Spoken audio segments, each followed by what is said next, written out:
May maganda kong naisip. Sa taas tayo ng bubong magpa-practice para hindi tayo makakita ni Broha. Masyado kasing malakas yung pang-amoy nun. May lahing aso siguro. Ito sigurado makakanta na tayo ng maayos, wala nang istorbo. Pag nakita niya pa rin ako nito, magquiquit na siguro ako sa pagkanta.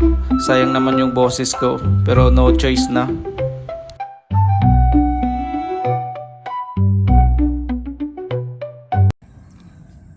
I was standing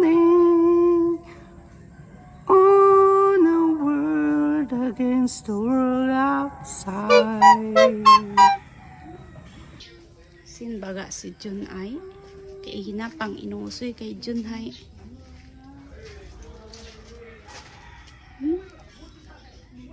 You were searching for a place to hide. May alinda.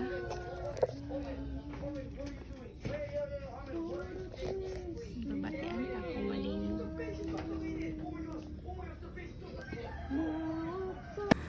Now I found you. There's no more emptiness inside. There's no more emptiness inside. Kabaabong pwede magkanta, iya ka pa makanta sa ibabaw, itbubong, in pagkagago. Pilat inangguan kita nagapon ako sa ibabaw at bubong.